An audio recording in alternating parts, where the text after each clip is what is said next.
Ancient builders achieved feats that stump our engineers today. This video reveals 25 lost civilizations whose technologies still defy modern understanding. You will discover how societies with simple tools constructed monuments and machines that challenge our entire timeline of human progress. How did a culture carve stones to fit perfectly without mortar? What secrets lie behind a 2,000-year-old analog computer? By the end, you will see history not as a straight line, but as a story filled with forgotten genius and profound mysteries. What does it truly mean to be an advanced society? Rising from the sands of Egypt, the Great Pyramid of Giza is a spectacle of such scale and precision it feels almost alien. Built for the pharaoh Khufu over 4,500 years ago, this mountain of stone is composed of approximately 2.3 million limestone blocks, each weighing an average of 2.5 tons. Yet the true wonder is not its mass, but its meticulous craftsmanship. These colossal stones were cut and fitted together with seams so incredibly tight, you cannot slip a credit card between them. This is a precision we would struggle to replicate even with our most advanced diamond-tipped saws and laser guidance. How could a Bronze Age culture with copper chisels and stone hammers achieve such a flawless, monolithic fit? The mystery only deepens when we step inside. The walls of the so-called King's Chamber are made from immense blocks of granite, a stone far harder than granite. The sarcophagus within this chamber is itself a single, hollowed-out block of the same stubborn material. Its corners are cut with such sharp, perfect angles that engineer Christopher Dunn and others have suggested they were made with tools not unlike powerful, vibrating saws, a type of technology we simply do not attribute to the ancient world. The pyramid's astronomical genius is equally baffling. Its base is almost a perfect square, with sides aligned to the 4 cardinal directions with an error of just 1/15 of a single degree. This makes its orientation to true north more accurate than the Royal Observatory in Greenwich, London. Even more astonishingly, the pyramid's perimeter, when divided by its height, gives a value very close to 2 times pi, the fundamental constant of circles. This suggests its builders possessed a sophisticated, perhaps even encoded, understanding of mathematics and the Earth itself. The sheer logistical nightmare of its construction, combined with this impossible precision, forces us to ask what knowledge was truly available to these people, and where did it go? High in the thin air of the Andes, the stone walls of Machu Picchu stand as a silent testament to a different kind of genius. While the Egyptians built with geometric precision on flat desert plains, the Inca mastered the art of building with the mountain itself. Their city clings to sheer cliffs and jagged ridges, an architectural feat that seems to defy gravity and logic. The most stunning aspect is the stonework, constructed without mortar, without the wheel, and without any known system of writing to blueprint their designs. They took massive, irregular blocks of hard granite, some weighing many tons, and shaped them to fit together like a 3-dimensional puzzle. The seams between these stones are so impossibly tight that you cannot force a single blade of grass between them. This technique, known as ashlar masonry, created walls that were not just beautiful but incredibly resilient. When earthquakes shake the Andes, modern buildings crumble, but these ancient Inca walls simply dance. The stones shift and settle during the tremors, then lock perfectly back into place once the shaking stops. It is an ancient form of anti-seismic engineering that we are only now beginning to fully appreciate. Scholars like Jean-Pierre Protzen have theorized that the Inca used nothing more than harder stones to pound these blocks into shape, a process of patient, repetitive percussion.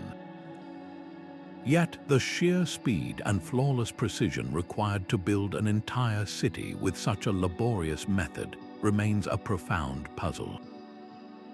How did they achieve such perfect fits, working with one of the hardest stones on Earth? And how did they transport these colossal blocks up treacherous, narrow mountain paths without the aid of wheels or draft animals?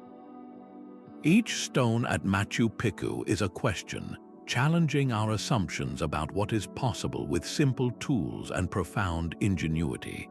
This mastery over a brutal landscape forces us to look across the globe to another civilization that carved its legacy not into mountaintops, but into the very fabric of an entire continent. Deep in the green heart of the Mesoamerican jungle, a civilization flourished with its eyes fixed intently on the heavens. The Maya did not merely observe the stars, they wove time and cosmos into the very fabric of their existence, creating a calendar system of such staggering complexity and accuracy that it rivals our own digital computations. Their most famous calendar, the Long Count, is a vast cycle that famously ended in 2012, sparking a global frenzy of prophecy and speculation. Yet the true marvel is not its end, but its beginning and its incredible precision. This system tracked the movements of Venus with an error of just 1 day in 5,000 years, and their solar year calculation was more accurate than the Gregorian calendar used in Europe at the time. How could a culture without lenses or telescopes map the celestial dance with such minute detail? The answer is carved in stone and aligned with the sky. At the magnificent site of Chichen Itza, during the spring and autumn equinoxes, the setting sun casts a shadow down the steps of the Great Pyramid, El Castillo.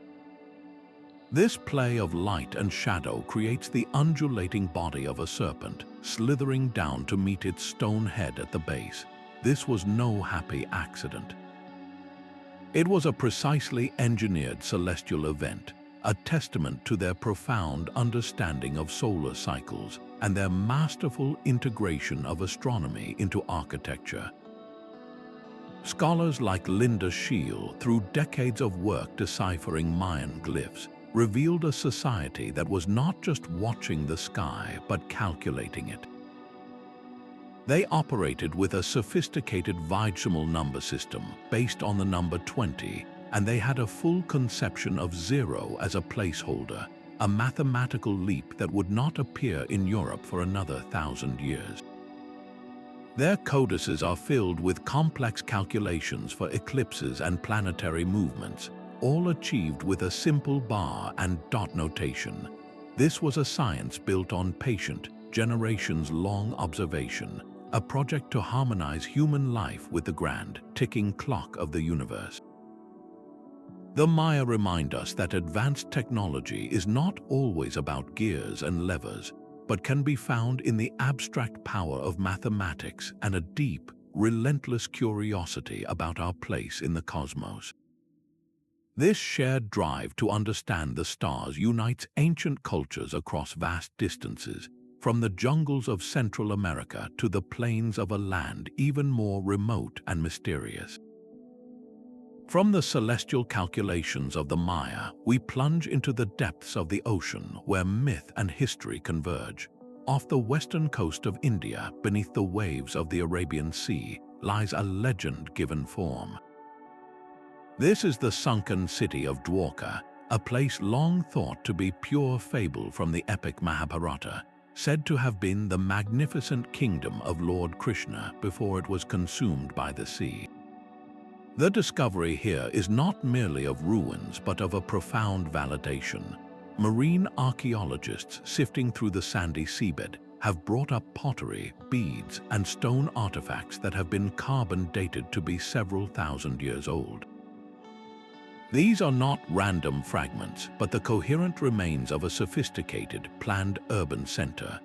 The layout reveals a city designed with clear purpose, featuring massive fortified walls and a large, structured harbor complex, one that clearly managed a significant volume of maritime traffic.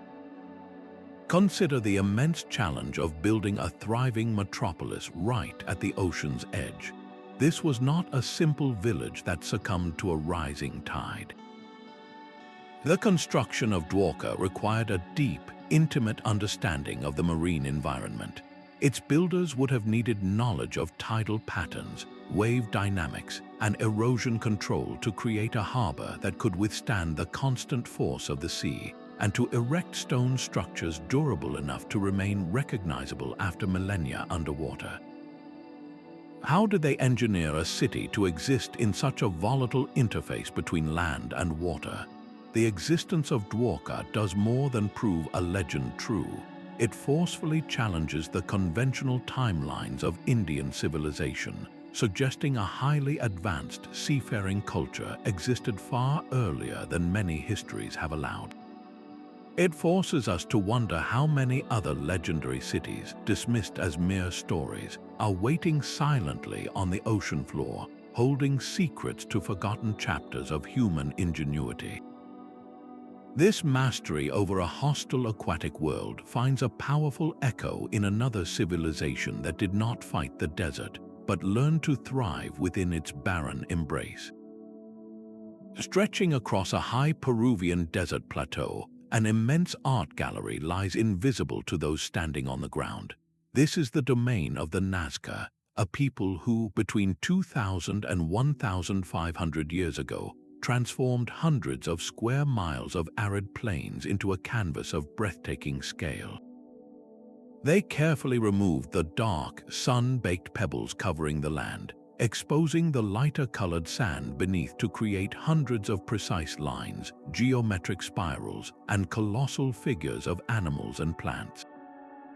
A massive hummingbird, its beak elongated and precise, a sprawling monkey with a coiled tail, a spider over 150 feet long, each leg perfectly rendered.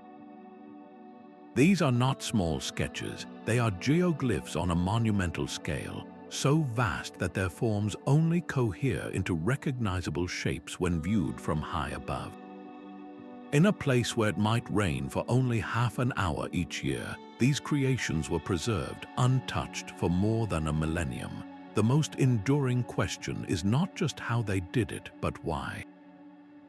Why would a culture pour generations of labor into creating magnificent art they could never see in its entirety? Were these pathways for ritual processions where walking the lines held spiritual meaning? Were they a giant astronomical calendar aligning with stars and solstices as proposed by researcher Maria Reich, who devoted her life to their study? Or were they messages intended not for humans but for deities in the sky? The method of their construction is a puzzle in itself. Researchers believe the Nazca used simple tools, stakes, and ropes. They could have created small-scale models and then scaled them up using a grid system, a technique well within their grasp. Yet, the flawless execution of curves and straight lines over miles of rugged terrain, without a single misstep visible from their ground-level perspective, suggests a profound and intuitive command of geometry. The sheer effort implies a purpose that was absolutely central to their worldview, a project so important that its full beauty was a secret known only to the wind, the sun, and the sky itself. This drive to reshape the very earth with mysterious purpose finds a strange and powerful parallel in a land far away, where another culture embedded a secret of a different kind directly into the landscape. While the Nazca transformed their landscape on a monumental scale, another civilization was perfecting technology on a far more intimate, yet equally precise level. In the sprawling, meticulously planned cities of Mohenjo-Daro and Harappa, the Indus Valley civilization achieved a quiet revolution in urban living and material science. Their cities were laid out in a precise grid system, a feat of civil engineering that included the world's first known urban sanitation. Houses were connected to a sophisticated, covered drainage system that ran beneath orderly streets, a level of public health planning that would not be seen again for thousands of years. This was a society obsessed with order and standardization, using uniform, carefully calibrated weights for trade across its vast territory. But their true technological marvels are found not in their city plans but in their workshops. Here, artisans mastered the art of metallurgy, creating copper and bronze artifacts of exceptional quality. They possessed a deep, scientific understanding of alloy composition, knowing exactly how to mix metals to achieve desired properties of strength and malleability. Their most brilliant technique was lost wax casting, a complex process that is still used by artists and engineers today. They would sculpt a model in wax, encase it in clay to create a mold, and then heat it, causing the wax to melt and drain out, leaving a perfect hollow form. Molten metal was then poured into this cavity, creating a single, seamless object of stunning intricacy, from delicate figurines to detailed tools. How did a civilization from over 4,000 years ago develop such an advanced, multi-step manufacturing process? The sheer consistency of their work suggests this was not a rare art but a standardized, widespread technology. The greatest mystery of the Indus Valley is its silence. It left no grand pyramids or obvious palaces, and its written script remains completely undeciphered. Then, around 3,900 years ago, this highly organized society entered a sudden and irreversible decline. Its cities were gradually abandoned, and its technological secrets, from their precise metal alloys to their urban engineering blueprints, were lost to history. The quiet genius of the Indus Valley, hidden in plain sight, makes us wonder what other subtle innovations have vanished from the world. This mastery over metal finds a dark and dazzling echo in another ancient culture, one whose creations were meant to shine for eternity. The silent, enigmatic legacy of the Indus Valley stands in stark contrast to the thunderous, well-documented empire that followed.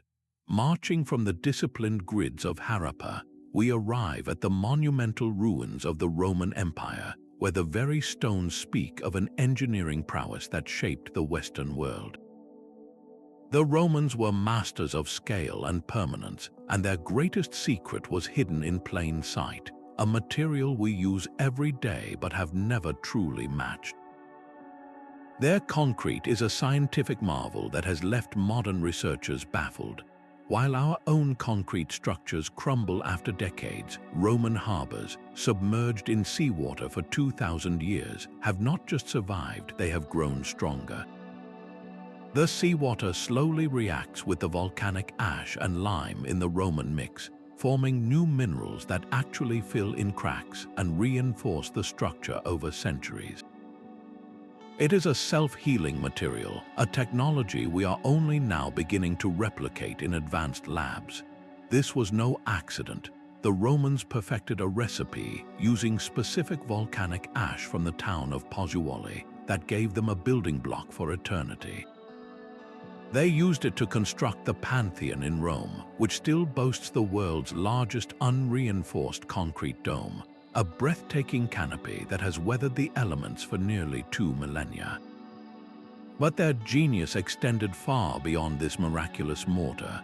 They understood the physics of the arch, using it to build aqueducts that marched for miles, delivering fresh water to cities with a gentle, gravity-defying slope. They engineered entire cities with underground heating systems called hypocausts, channeling hot air beneath the floors of their baths and villas. They deployed water-powered machines to strip hillsides for gold in a practice called hydraulic mining, reshaping landscapes with industrial force. How did they perfect a material science so advanced that we are still mining their ruins for clues? The complete recipe for their concrete, the precise methods of its mixing and placement, remain subjects of intense global study. The Roman mastery of materials, turning simple volcanic rock into a substance that defies time, forces us to look beyond stone and mortar.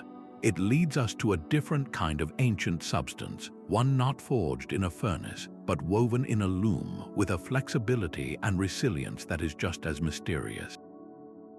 The shimmering precision of Roman concrete finds its echo not in stone, but in water deep within the Cambodian jungle. Here, the Khmer Empire engineered a liquid empire, a civilization whose true genius flowed through a monumental network of reservoirs, canals, and moats.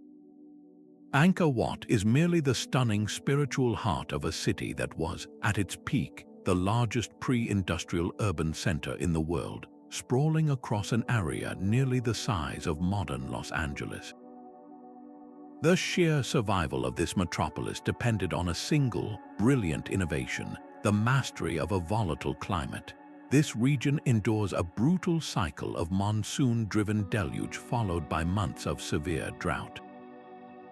The Khmer response was to build a vast hydraulic machine. They constructed enormous reservoirs called barrays, one of which was over 5 miles long and 1 mile wide, holding millions of gallons of water. These were not just static pools, they were the central batteries of the entire kingdom. A complex web of canals channeled the seasonal floodwaters into these giant storage basins, capturing the excess to be released during the long dry season. This allowed them to produce 3 or even 4 rice harvests per year, turning a challenging environment into an agricultural powerhouse capable of feeding a population that may have exceeded 1 million people.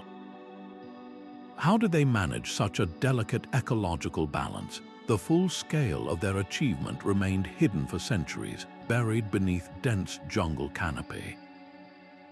It was only with the advent of LiDAR technology, a form of laser mapping from the air, that researchers could finally see the ghost of the city. The scans revealed a sprawling, low-density urban landscape intricately woven with thousands of previously unknown canals, ponds, and roadways, a planned hydrological system of breathtaking complexity. This was a society that did not simply build temples, it sculpted an entire watershed. The temples themselves, built from massive sandstone blocks quarried from a mountain over 25 miles away, are aligned with celestial precision, their towers echoing the peaks of the mythical Mount Meru. The logistical feat of floating these multi-ton stones down canals and then lifting them into place with an unknown system of machinery is a puzzle in itself. The Khmer Empire demonstrates that the highest form of technology is sometimes not about conquering nature, but about conducting it, about building a symphony of water and earth that sustained a civilization for centuries. This profound harmony with a demanding environment is a thread that connects empires across the globe, leading us to a culture that thrived in one of the most unforgiving climates on Earth. Far from the hydraulic empires of the Khmer, in the court of China's Han Dynasty nearly 2,000 years ago, a different kind of instrument was being perfected, one designed not to manage water, but to read the very tremors of the earth itself. The brilliant court astronomer and inventor Zhang Heng unveiled a device that seems to defy its own era, a beautiful and enigmatic bronze vessel known today as the first seismoscope. It was an ornate masterpiece encircled with 8 dragon heads, each holding a bronze ball in its jaws. Below them, 8 corresponding bronze toads sat with their mouths open, waiting. When an earthquake occurred hundreds of miles away, the device would allegedly detect the tremor, and a mechanism inside would cause one dragon to release its ball, which would clatter into the mouth of the toad below. This not only signaled that an earthquake had happened, but it reportedly pointed to the direction of its epicenter with startling accuracy. Historical records tell of an occasion when a ball dropped without any local shaking, and the court was skeptical until days later. A messenger arrived from a distant province reporting a major quake from the very direction the device had indicated. The external beauty of this machine is understood, but its internal soul is a ghost. The precise mechanism has been completely lost to history, leaving modern scientists and engineers to puzzle over the descriptions that survive. The leading theories suggest Zhang Heng harnessed the fundamental principles of inertia, perhaps using a delicate inverted pendulum suspended inside the vessel. When seismic waves from a distant quake arrived, they would cause this pendulum to swing, triggering a lever system that released the ball from the corresponding dragon. This means the Han Dynasty inventor had a conceptual grasp of how earthquake waves travel through the ground, an understanding we would not formalize for another 17 centuries. How could he achieve such precise instrumentation without the mathematics or physics we take for granted? This seismoscope was not an isolated marvel, but part of a sweeping tradition of Chinese innovation that included intricate astronomical clock towers, advanced cartography, and the precision casting of metal. Zhang Heng's device stands as a profound monument to a different kind of technological advancement, one focused on prediction and early warning. It forces us to consider how many other brilliant mechanisms designed to anticipate the chaos of nature have been lost to time, their inner workings remaining one of history's most tantalizing silent secrets. These stone circles of Europe stand as silent, patient giants, their purpose etched not in words but in their alignment with the cosmos. From the great Sarsen trilithons of stone, hinged to the thousands of standing stones marching in rows at Qanat in France, these megalithic builders orchestrated a symphony in stone. They moved multi-ton blocks across dozens of miles, raising them into formations that captured the precise movements of the sun, moon, and stars. At Stonehenge, the central axis is perfectly aligned so that on the summer solstice, the sun rises directly over the heel stone, flooding the heart of the circle with light. This was not a solitary observation, but part of a continent-wide pattern of celestial architecture.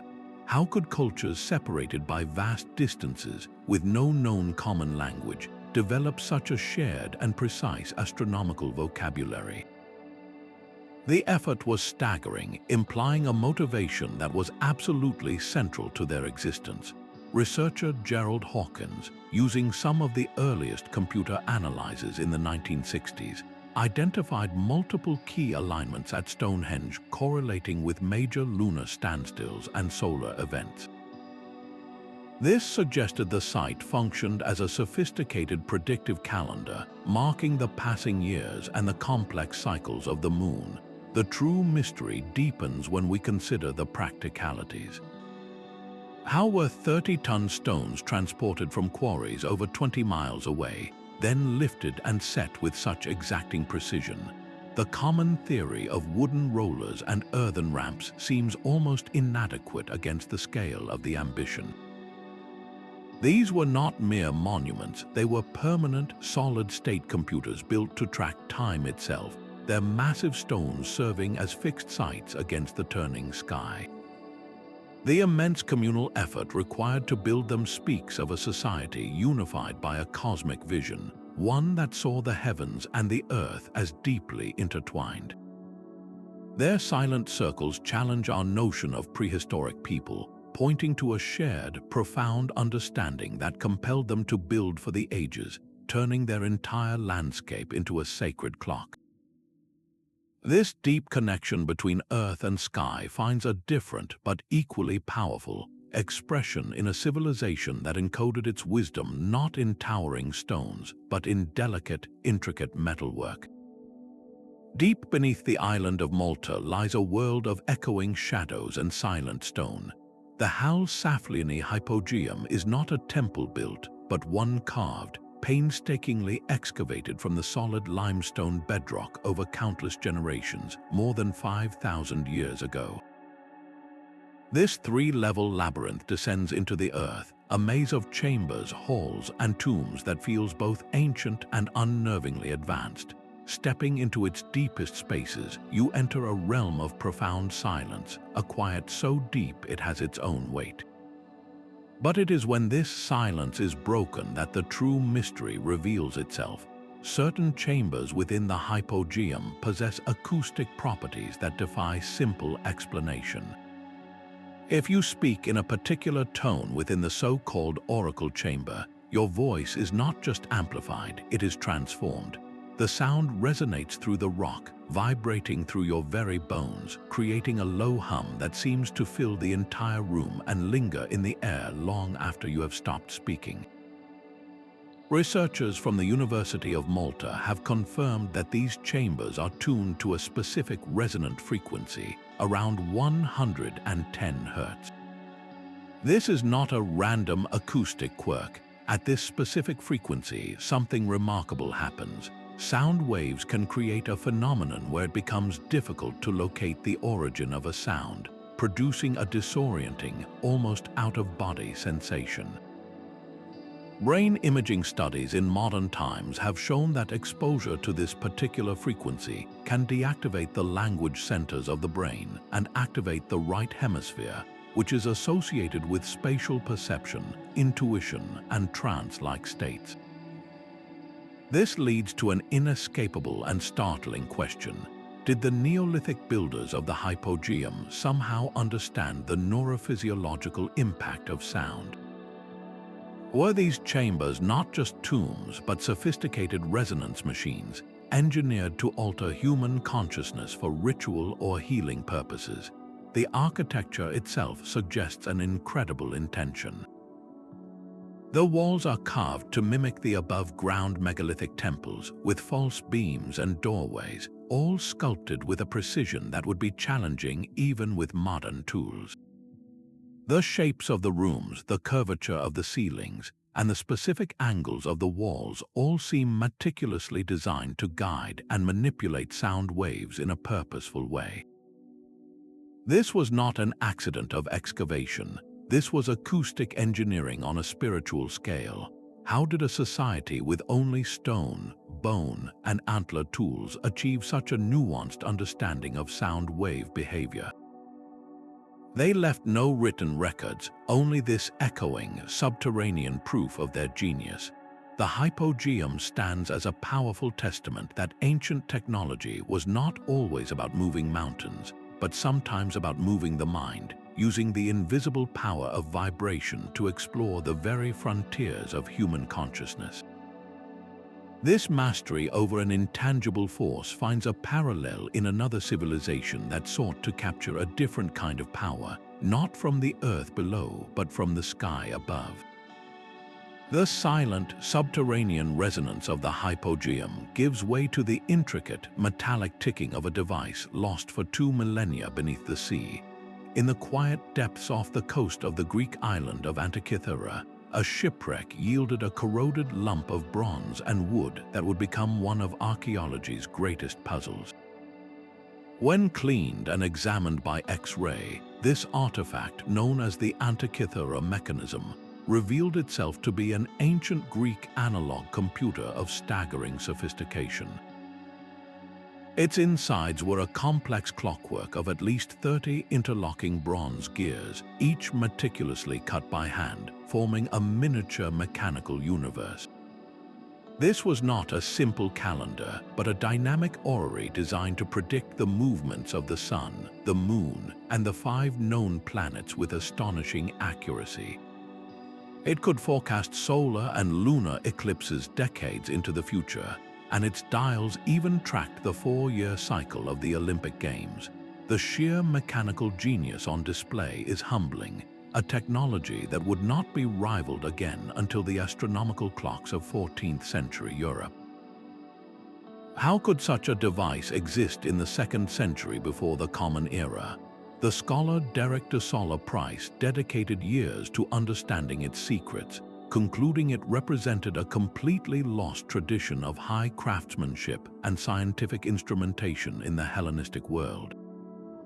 The knowledge required to design its gear trains, with their subtle ratios modeling the irregular orbits of celestial bodies, implies a deep, formal understanding of mathematics and astronomy that history has largely forgotten. This was not a one-off marvel, but likely a product of a school of thought, a lineage of engineering whose other creations have turned to dust in the soil or rust on the seabed. The Antikythera Mechanism is a ghost, a single surviving whisper from a conversation about the cosmos that was far more advanced than we ever imagined. It forces us to wonder what other intricate machines, what other brilliant computational devices were built and then lost to the relentless passage of time. This tangible proof of ancient high-tech gears our story toward another civilization that mastered a different, equally vital form of prediction, one written not in bronze, but in the very landscape of the desert. The rhythmic, coordinated chant of a community might have been the true engine behind the Moai. Far out in the vast expanse of the Pacific Ocean, the colossal stone heads of Easter Island stare inland with a silent, imposing presence. These are not just heads, but full-bodied figures, most buried up to their necks in soil, carved from compressed volcanic ash by a society that called this place Rapa Nui. The scale is almost incomprehensible. Nearly 1,000 of these statues exist, with the largest completed figure standing over 30 feet tall and weighing a staggering 82 tons. They were quarried from a single volcanic crater, Rono Roroku, and then transported up to 11 miles across rugged terrain to massive stone platforms called Ahu along the coast.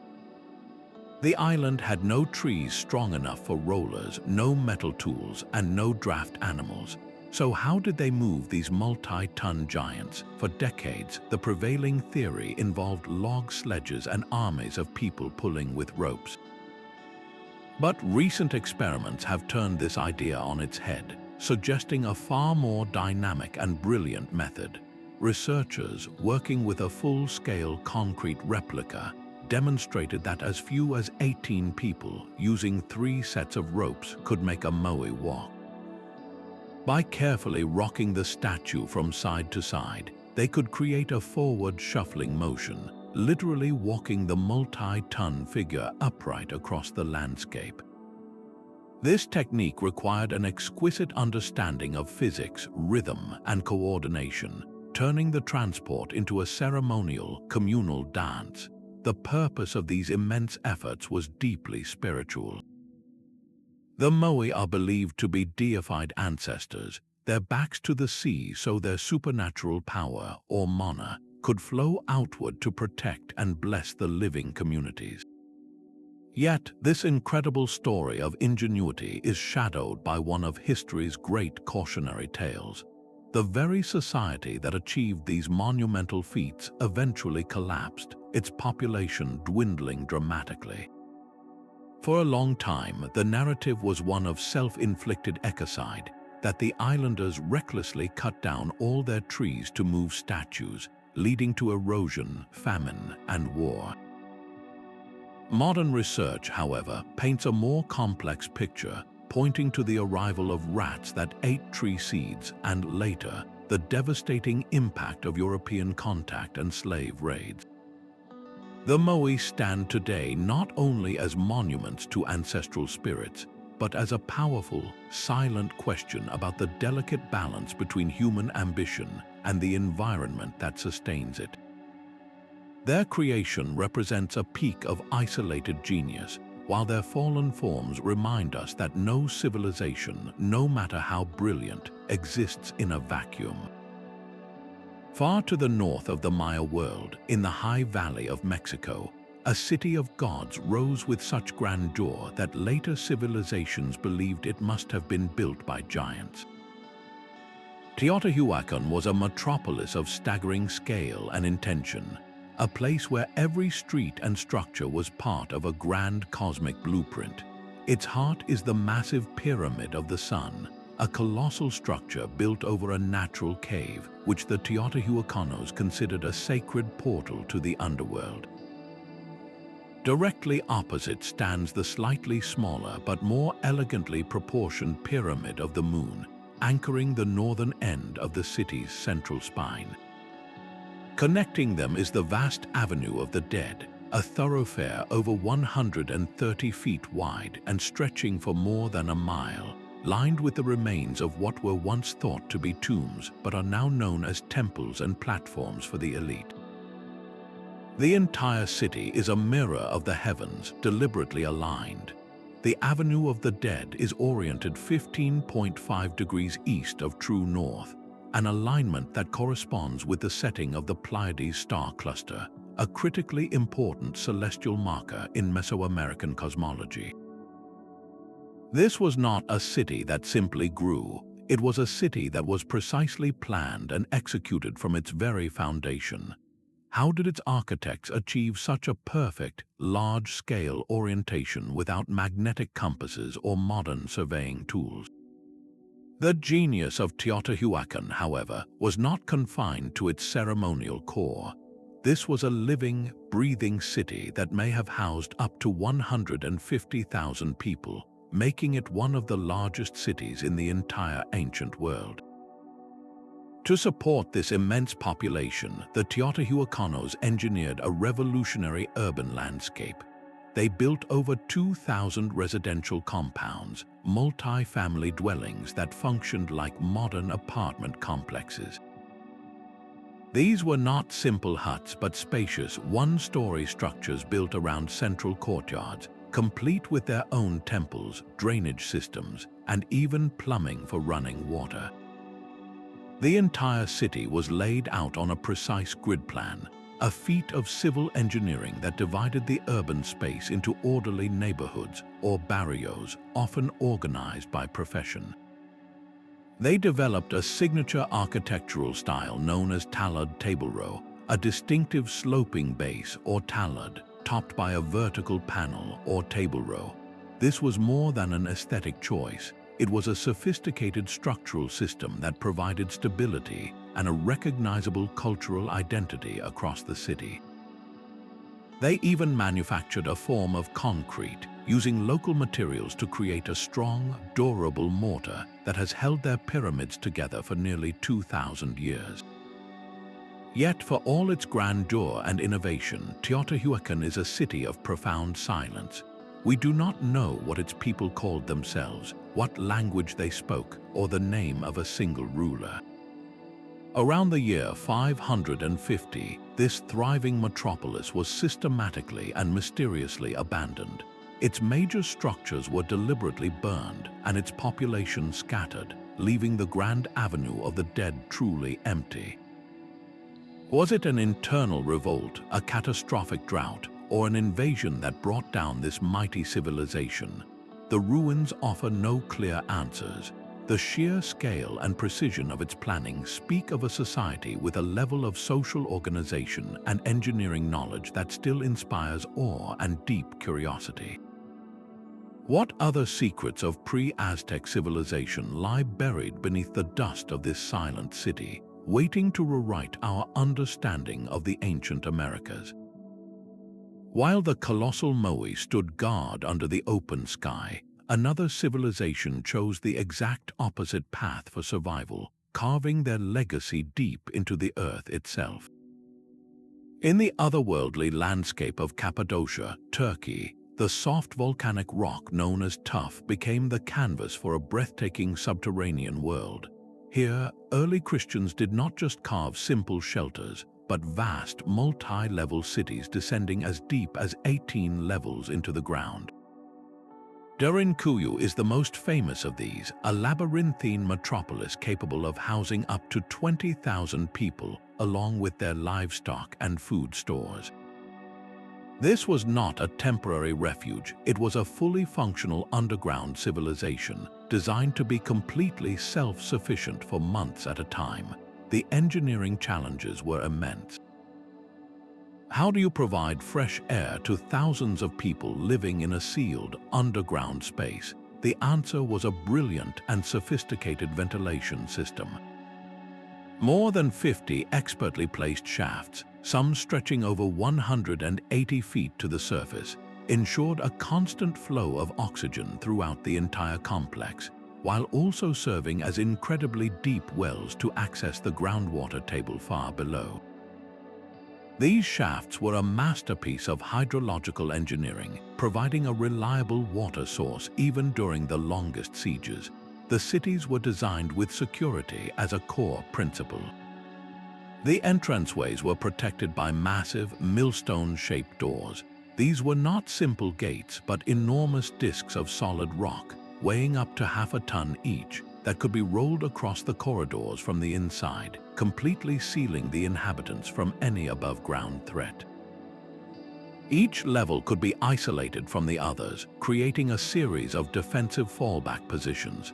The network included everything necessary for long-term survival, from churches and wineries to stables and communal kitchens, all connected by a confusing maze of narrow, low-ceilinged passages that forced any potential invaders to proceed single file, utterly vulnerable.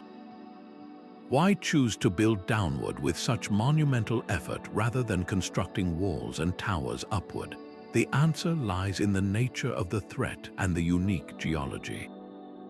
The soft tuff was easy to excavate with simple metal picks and shovels, yet remarkably stable, allowing for the creation of vast, arched chambers that would not collapse.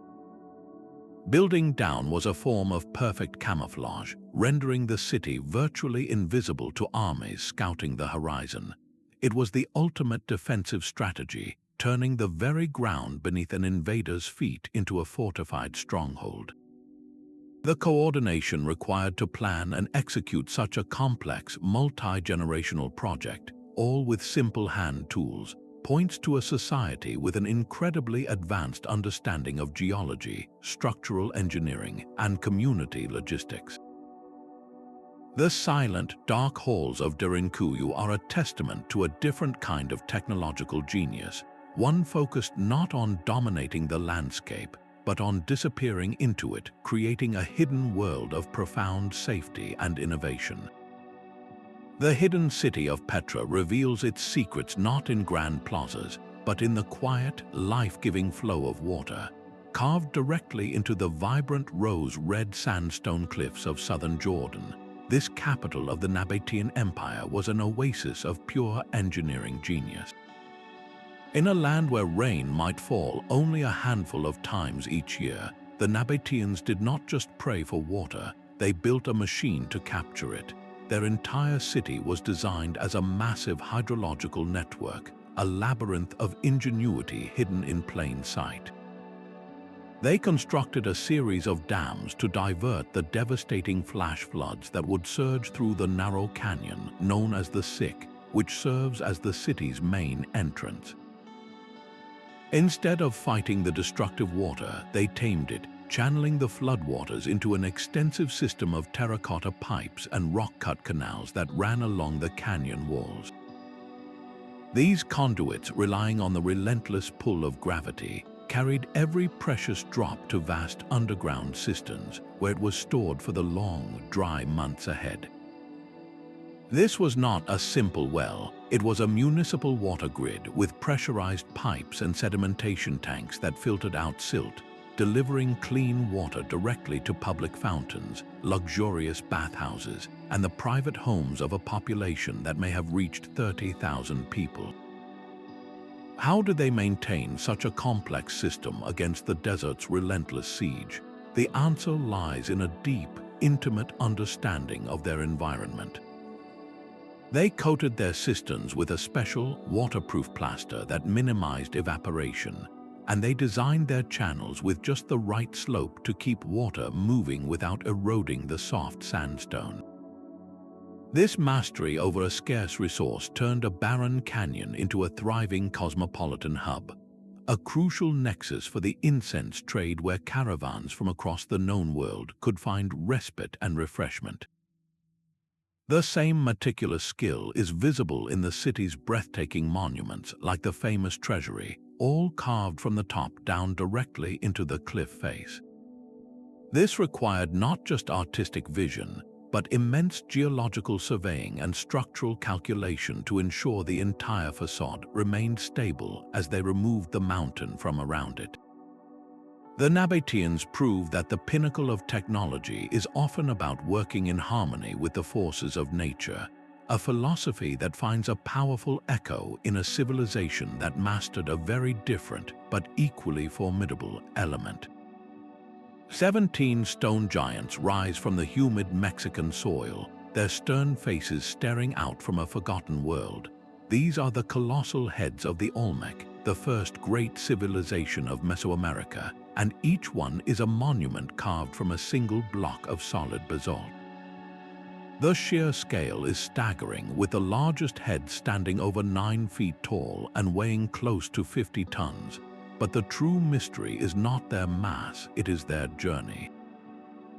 The basalt for these sculptures came from the Tuxtla Mountains, a source quarried dozens of miles away from the Olmec heartland of San Lorenzo and La Venta.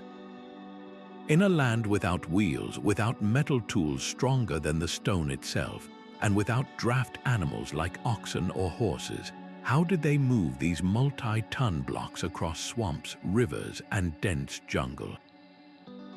The logistics are mind-boggling. Scholars propose a system of immense human labor, using log rollers and rafts to float the stones down rivers. This would have required the coordinated effort of hundreds, perhaps thousands of people, all working in unison for a single, shared purpose. This was not random hauling, it was a feat of social engineering and precise planning on a grand scale. Once the stone arrived, the carving began. The features on these heads are not generic, they are strikingly individual. Each one has a unique face with fleshy cheeks, determined lips, and distinctive headgear, likely representing powerful, specific rulers. They possess a realism and a humanity that feels immediate, even after 3,000 years. Yet, the tools that captured this lifelike detail have vanished. The Olmec are believed to have used harder stones like jade and obsidian, along with water and sand for abrasion, to slowly, painstakingly shape the incredibly hard basalt. The patience and skill required to achieve such smooth, confident lines and perfect symmetry with such simple materials is almost beyond our comprehension. As the mother culture of Mesoamerica, the Olmec laid the foundation for everything that followed, from the Maya to the Aztec. They developed writing, a calendar, and a complex belief system. But their own story remains shrouded in silence. These colossal heads are their most enduring legacy, their stony gazes fixed on a horizon we can no longer see. They challenge us to understand the depth of early American innovation, forcing us to ask what other forms of genius, what other systems of knowledge flourished in these ancient landscapes and were lost to the relentless jungle. The same life-giving ingenuity that flowed through Petra found a different expression across the vast, arid plains of the Iranian plateau. Here, the ancient Persians perfected a technology that turned hidden groundwater into the very bloodline of their civilization. Their invention was the Qanat, a simple yet profound system of underground channels that quietly revolutionized survival in the desert. For over 3,000 years, these hidden veins have snaked beneath the sun-baked earth, bringing water from distant mountain aquifers to thirsty settlements and farms without a single drop lost to the relentless sun. The concept sounds straightforward, but its execution was a masterpiece of long-term engineering. It began with the discovery of a water source, often at the foot of a mountain range. From there, builders would dig a mother well, a shaft that plunged deep into the earth to tap the water table. Then came the true test of skill and patience. A gently sloping underground tunnel was meticulously carved by hand, stretching for miles, sometimes dozens of miles, toward the city or farmland it was destined to serve. Along the entire length of this tunnel, vertical access shafts were sunk to the channel below, spaced every 100 feet or so. These shafts served a dual purpose, providing air for the diggers and a means to remove the excavated soil and rock, creating the distinctive lines of circular mounds that still dot the desert landscape today. The most critical challenge was maintaining a perfect, consistent slope. The channel had to be steep enough to keep the water flowing by gravity alone, but gentle enough to prevent erosion that would destroy the tunnel walls. How did ancient surveyors achieve this millimeter-perfect grade without lasers or levels? They used simple, brilliant tools. A long, water-filled trench could serve as a level reference, or they might use a weighted cord and sighting poles to measure minute changes in elevation over vast distances. This was a generational project, a slow, dangerous excavation through hard rock and unstable soil, all guided by an accumulated wisdom passed down from master to apprentice. The payoff, however, was a civilization reborn. Qanats allowed agriculture to bloom in the desert, supporting the growth of mighty cities and enabling the Persian Empire to flourish. This knowledge became a precious commodity, spreading along the Silk Road from China to North Africa, shaping water management across the ancient world. The most remarkable testament to their genius is that thousands of these Qanats are still in use today, delivering fresh, cool water after 3 millennia of continuous service. In an age grappling with water scarcity, we are only now relearning the value of such a sustainable, energy-independent technology. This mastery of a hidden resource demonstrates that some of the most powerful ancient technologies were not built to dominate the skyline, but to work in silent, perfect harmony with the earth. Among the quiet artifacts of a Saqqara tomb, a simple wooden bird rests in a museum case, yet its shape whispers a startling possibility. Discovered alongside burial goods from over 2,000 years ago, this object, known as the Saqqara bird, looks strikingly like a modern glider. Its fuselage is sleek, its wings straight and aerodynamically angled, lacking only the horizontal tail stabilizer of a conventional plane. To most mainstream Egyptology, it is a ceremonial piece, a child's toy, or perhaps a stylized bird representing a deity. But its form has ignited a persistent debate that cuts to the heart of what we think we know. When aviation engineers and historians have placed replicas of this artifact into wind tunnels, they have found something remarkable. With the addition of that missing tail stabilizer, the Saqqara bird demonstrates lift and glide characteristics that are not just functional, but surprisingly efficient. It performs not as a random carving, but as a model that understands the basic principles of flight. This single object forces a difficult question. Was this the product of inspired guesswork, a lucky coincidence shaped by an artisan's hand, or does it hint at a forgotten lineage of observation and experimentation? The ancient Egyptians were master observers of nature, from the soaring flight of vultures to the hovering of falcons. Could they have codified these observations into practical principles of aerodynamics, perhaps building larger, manned gliders from papyrus and wood that have long since turned to dust? This speculation is fueled by other enigmatic clues, like the so-called Dendera light bulbs, reliefs that some interpret as depicting giant light tubes, though most scholars identify them as symbolic representations of snakes emerging from lotus flowers.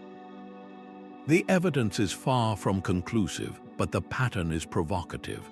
We know they possessed a sophisticated knowledge of mechanics for moving colossal stones, and their medical papyri details surgical procedures and anatomical understanding that were millennia ahead of their time. If they could set broken bones and perform trepanations, if they could calculate the precise angle needed to build a pyramid that would stand for eternity, is it so unthinkable that they might have explored the fundamental forces that allow a bird to conquer the sky? The Saqqara bird, in its silent elegance, is less a definitive answer and more a key to a different kind of thinking. It invites us to look past the grand monuments and consider the delicate, perishable technologies that have vanished without a trace, leaving behind only the faintest of echoes in artifacts we are still learning how to see. While the Egyptians carved their knowledge in stone, the Babylonians pressed theirs into soft clay, creating a legacy of numbers that still ticks within every second of our modern day. In the Fertile Crescent of Mesopotamia, this civilization developed a mathematical mind of breathtaking abstraction. Their greatest gift to us is the base 60 system, a choice that seems arbitrary until you realize how perfectly divisible 60 is. It can be split by 2, 3, 4, 5, 6, 10, 12, 15, 20, and 30, making complex calculations and fractions remarkably simple. This is why we still have 60 seconds in a minute and 60 minutes in an hour, and why a circle is divided into 360 degrees, a system that has guided explorers and engineers for millennia. But their genius did not stop at counting. Their cuneiform tablets, preserved for thousands of years, reveal solutions to problems we now recognize as quadratic equations.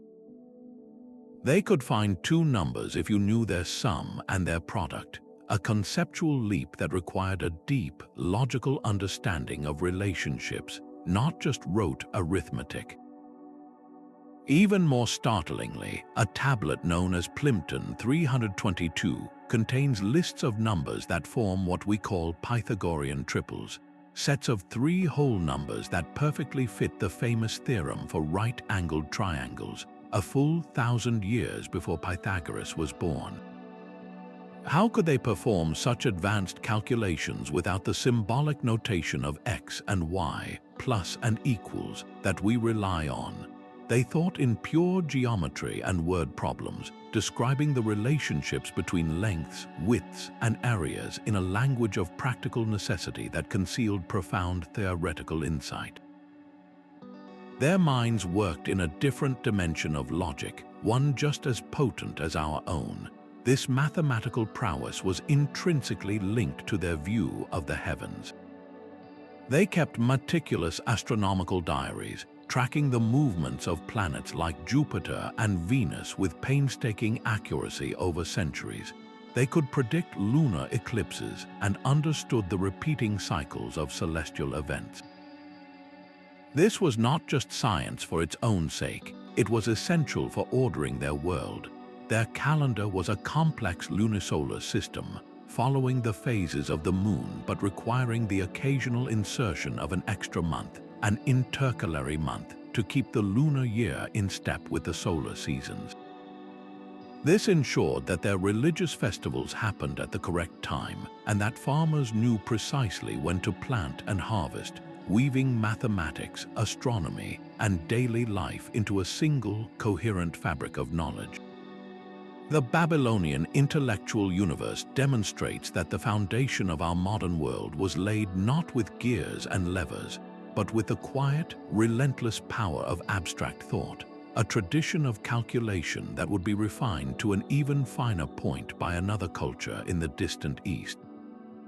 Plato's dialogues give us the first and only detailed account of a civilization that has captivated the human imagination for millennia, Atlantis.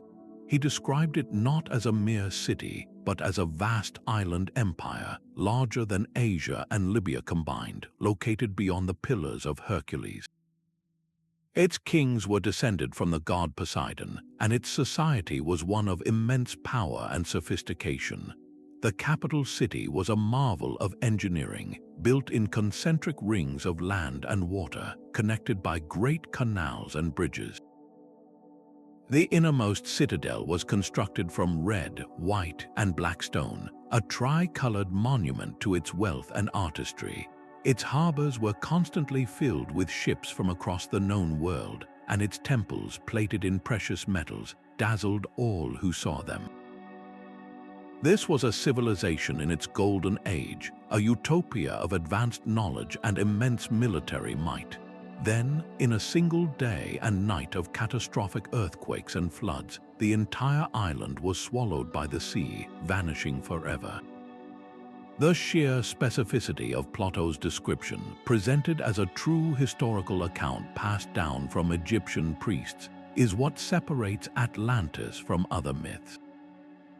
He gives dimensions, dates, and a precise political history, framing it as a cautionary tale about the moral decay that can bring down even the greatest of empires. This level of detail has fueled a relentless search for physical evidence for over 2,000 years. Theories place its ruins everywhere from the sunken island of Spartel near the Strait of Gibraltar to the volcanic archipelago of Santorini, whose massive eruption devastated the Minoan civilization, to even more speculative locations like the Caribbean or Antarctica. Some researchers, like Ignatius Donnelly in the 19th century, argued that Atlantis was the mother culture of all ancient civilizations, its fleeing survivors seeding knowledge across the globe. This idea connects to more fringe theories about its technology, suggesting they harnessed the power of massive energy crystals for light, propulsion, and healing, or that they had mastered the skies with aircraft, concepts that would explain the sheer impossibility of their construction projects. Yet, despite centuries of searching with increasingly sophisticated tools like side-scan sonar and satellite imagery, no definitive, universally accepted proof of a sunken continent in the Atlantic has ever been found. Mainstream archaeology dismisses Atlantis as a philosophical allegory, a story Plato invented to illustrate his ideas about the ideal state and its inevitable downfall. But if it is just a story, why does its grip on us remain so powerful? The legend of Atlantis taps into a deep, universal human fear and perhaps a memory of cataclysmic loss. Cultures worldwide have their own flood myths, from the Epic of Gilgamesh to the story of Noah. These stories speak to a shared trauma, a recognition that the ground beneath our feet is not always permanent, that entire worlds can be erased by natural forces beyond our control. The search for Atlantis, then, is about more than finding a lost city. It is a search for our own forgotten past, a quest to understand if there were other peaks of human achievement, other experiments in civilization that rose to dazzling heights only to be wiped clean from the record by earth-shattering events. What truths lie behind the legend? The answer may never be found in a specific ruin, but in the enduring power of the question itself, a question that keeps our minds open to the vast, uncharted possibilities of human history. A terrifying pillar of liquid flame erupted from the Byzantine warship, arcing across the water to cling to the enemy vessel. This was Greek fire, the ancient world's most feared naval weapon, a substance that defied the very element meant to quench it. It burned fiercely on the surface of the sea, creating an inescapable inferno that could turn an entire fleet to ash. The Byzantines deployed this horror through bronze siphons mounted on their ships, projecting the fiery stream with the force of a primitive flamethrower, often accompanied by a deafening roar and thick, black smoke that must have seemed like the breath of a dragon. Its psychological impact was as devastating as its physical destruction, sowing panic and convincing enemies that they faced a supernatural power. The secret of this weapon was its carefully guarded composition, a chemical formula known only to a select few, perhaps even only the Byzantine emperor and one family of chemists. Historians and scientists have pieced together likely ingredients, including crude petroleum from natural springs, mixed with resin to make it sticky, and possibly quicklime, a substance that ignites spontaneously upon contact with water. This last component would explain its most terrifying quality, that attempts to douse the flames with water only made them burn more fiercely. The empire protected this technological advantage with absolute paranoia. The knowledge was so compartmentalized and shrouded in secrecy that when Constantinople finally fell, the formula vanished from history forever. Modern attempts to recreate a perfect replica have consistently fallen short, producing flammable liquids but none that capture the documented intensity, the water-resistant persistence, and the precise projectile quality of the original. This was not merely a weapon, it was a masterclass in applied chemistry, a sophisticated understanding of volatile reactions that gave a medieval empire a strategic edge for centuries. The mystery of Greek fire forces us to wonder what other potent recipes for power, from advanced alloys to powerful elixirs, were lost simply because their creators took the secret to their graves. High on windswept Scottish hills, the stones themselves seem to have bled and fused under a celestial fire. These are the vitrified forts, ancient strongholds where ramparts of stone have been transformed into a brittle, glass-like substance. This is not a natural geological process, but the result of human action, a deliberate and puzzling act of destruction or creation that has left walls shimmering with a dark volcanic sheen. The process, known as vitrification, requires a sustained and ferocious heat, well over 1,100 degrees Celsius, to melt the silicon in the stone and reform it as a crude, solid glass. How could Iron Age communities, centuries before the Common Era, generate and contain such an inferno? A simple bonfire of wood and brush would never be enough. The temperatures required are those of a sophisticated furnace, the kind used in modern industrial processes.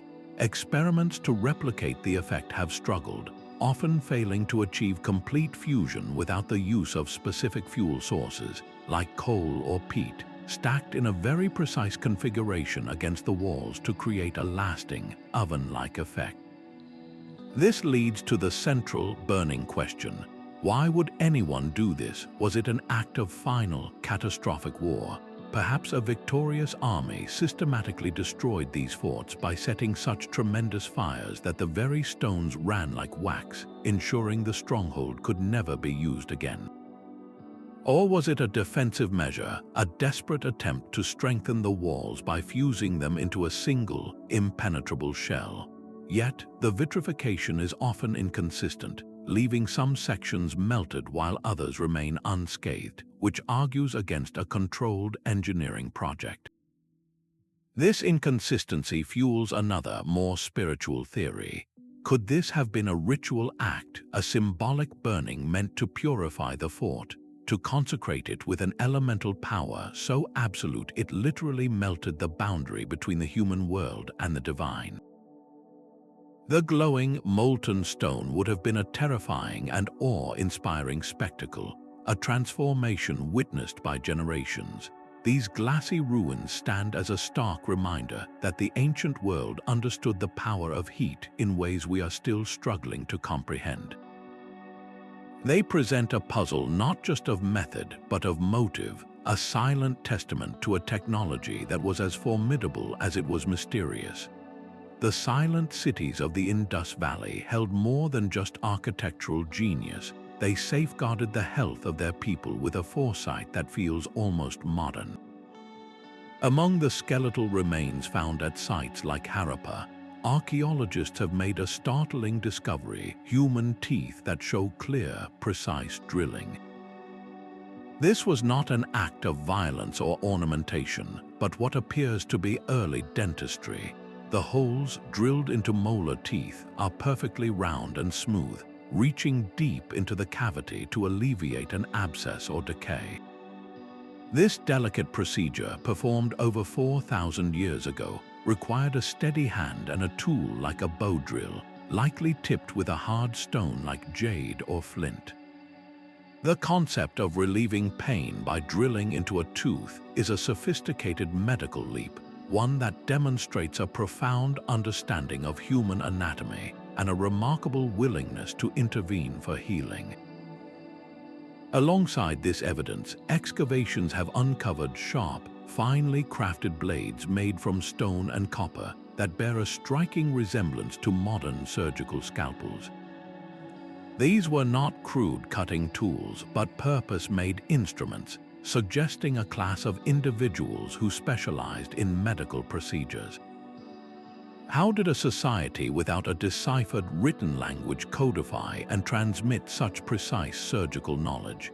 It was likely an oral tradition, passed meticulously from master to apprentice, a living library of anatomical wisdom that was lost when their civilization faded. This medical acumen was deeply intertwined with their revolutionary approach to urban living.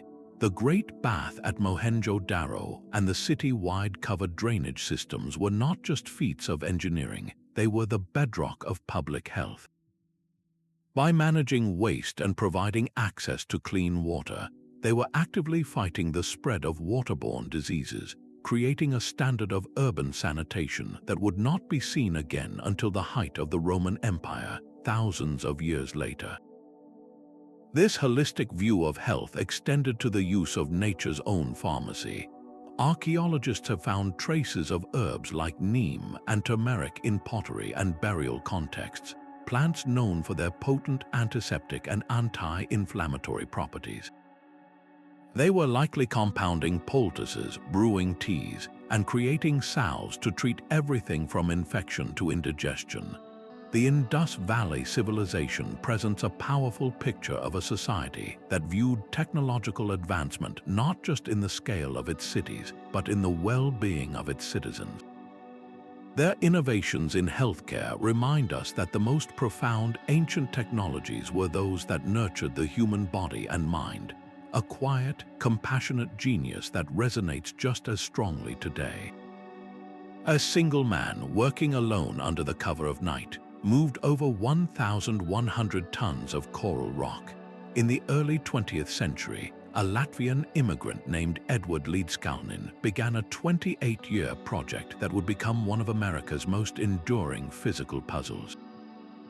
His creation, the Coral Castle in Homestead, Florida, is a complex of massive stone sculptures and structures, all carved from oolite limestone.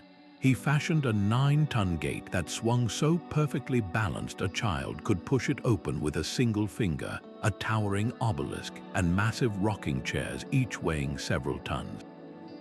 The central mystery is not the carving, but the moving.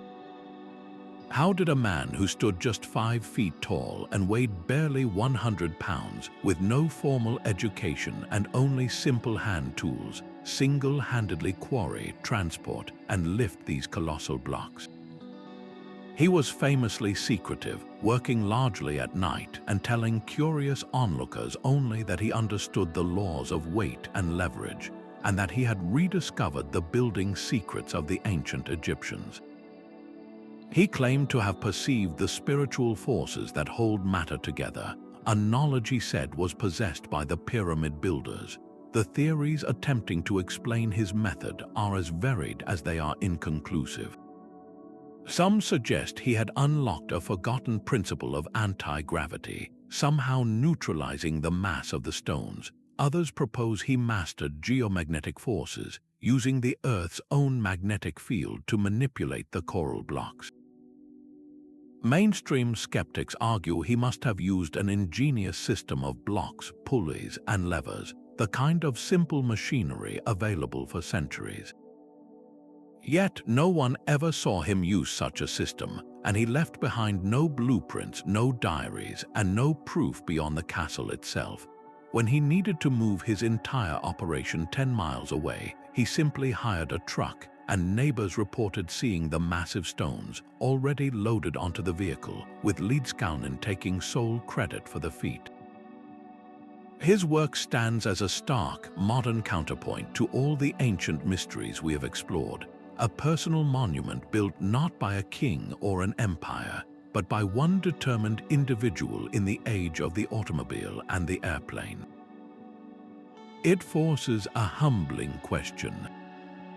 If a man in the 1900s could accomplish this with a secret he took to his grave, how many other profound, practical understandings of the physical world have been lost, forgotten, or simply dismissed as impossible? The Coral Castle is a permanent riddle, a whisper that the greatest secrets of the ancient world might not be entirely lost, but merely waiting to be perceived once again. These scattered echoes from lost worlds are not isolated quirks, but pieces of a much larger, more profound puzzle. When we step back and view them together, a startling pattern emerges. Across continents and millennia, these ancient societies shared a common genius, a way of thinking that deeply integrated their technology with the natural world. They did not seek to conquer nature with brute force, but to harmonize with it, aligning their cities with the stars, channeling water with gravity, and building structures that danced with earthquakes. This was a science rooted in observation and symbiosis, a wisdom that understood the earth and sky as a single, interconnected system. Their mathematical precision, from the encoded pi in the Great Pyramid to the base 60 system of Babylon, reveals a universal language of numbers used to map the cosmos and order their world. Perhaps most haunting is the recurring theme of disappearance. The Indus Valley cities fell silent, the Minoan palaces were buried in ash, and the grand avenues of Teotihuacan were abandoned. These gaps in the historical record are not mere endings, they are profound losses. They force us to confront a difficult truth that human knowledge is not a constant upward climb. Entire libraries of understanding, whole schools of engineering and philosophy, can vanish in a generation, erased by cataclysm, social collapse, or simply the slow erosion of time. This cyclical view of history, where ages of enlightenment are followed by dark ages, is championed by thinkers like Graham Hancock, who suggest a global cataclysm, such as a comet impact or rapid sea level rise, might have reset the clock on human civilization thousands of years ago. While these ideas remain fiercely debated within mainstream archaeology, they compel us to ask a vital question. If so many advanced understandings could be lost, what does that mean for our own technological legacy? Our digital archives, our global networks, our entire way of life are incredibly fragile. The silent stones of Puma-Punku and the rusted gears of the Antikythera Mechanism stand as permanent reminders that no civilization, no matter how brilliant, is immune to the tides of time. They are not just relics, they are messengers, urging us to look beyond a linear progression of history and to appreciate the ingenuity of our ancestors not as primitive steps, but as potential peaks of achievement that we are only now rediscovering. As our journey through these 25 lost worlds comes to a close, we are left standing before a grand tapestry of human ingenuity, woven with threads of mystery that still shimmer with unanswered questions. From the celestial precision of the pyramids to the intricate bronze gears of the Antikythera Mechanism, these are not merely artifacts of a distant past, they are profound challenges to our modern assumptions. They whisper that history is not a simple, linear path from primitive to advanced, but a complex story of peaks and valleys, of brilliant knowledge gained and then tragically lost. These silent stones and rusted mechanisms ask us to reconsider what it truly means to be an advanced society. Was it about conquering nature or about harmonizing with it, as so many of these cultures seem to do? The evidence they left behind suggests a different kind of wisdom, one that understood the earth, the stars, and the human body in ways we are only now beginning to rediscover. I invite you to carry these stories with you, to look at the world with a renewed sense of curiosity. What other secrets lie buried beneath the sands, hidden in plain sight within a museum case, or waiting in the silent depths of the ocean?